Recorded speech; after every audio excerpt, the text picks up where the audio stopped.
मोदी के मंत्री अजय मिश्रा ने पत्रकारों को क्यों दी गालियां? एसआईटी की रिपोर्ट के बाद बौखला गए अजय मिश्र टेनी।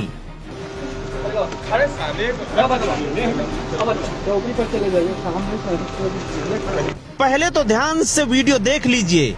सौम्य, सरल, मृदुभाषी मोदी के मंत्री अजय मिश्र टेनी के मुखारविंद से पत्रकारों के लिए बोले गए शब्दों को ध्यान से सुन लीजिए। उसके बाद हम बताएंगे कि मंत्री जी आखिर पागल क्यों हो गए। ऐसा है, बेवकूफी के सवाल मत करा करो। दिमाग खराब है क्या?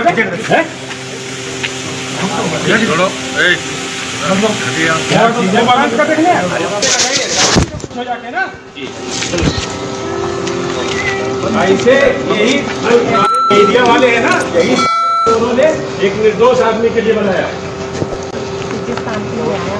शर्म नहीं आती है। क्या करना है क्या नहीं करना है, कितने गंदे लोग पत्रकारों को सरेआम गाली देने वाले ये मंत्री लखीमपुर खीरी कांड वाले पुत्र के पिता हैं। वैसे पूरे जिले में इनकी तूती बोलती है, लेकिन अब तो केंद्रीय गृह राज्य मंत्री हैं, तो यूपी पुलिस इनकी चरण वंदना करती है। लेकिन धन्य है वो कैमरा जिन्होंने इनके पुत्र की करतूत को कैद कर लिया। पुलिस ने तमाम पर्दे डालने की कोशिश की, लेकिन पर्दा पड़ा नहीं। मंत्री अजय मिश्र टेनी और उनके पुत्र ने तमाम सारी कहानियां गढ़ी, लेकिन वो कहानियां भी उनके काम नहीं आई। आखिरकार एसआईटी ने अपनी जांच में अजय मिश्र टेनी के पुत्र को दोषी करार दे दिया।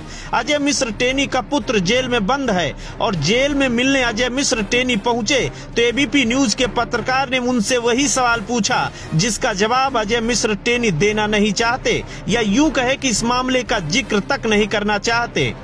अजय मिश्र टेनी का जिस तरह का रुतबा है, जिस तरह का पद है, उससे उनको कतई ये अंदेशा भी नहीं रहा होगा कि उनके साथ ऐसा भी हो सकता है।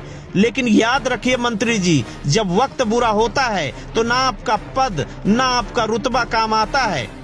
लखीमपुर खीरी में किसानों के ऊपर गाड़ी चढ़ा जो हत्या की गई, उससे मंत्री के रुतबे की उल्टी गिनती शुरू हो गई।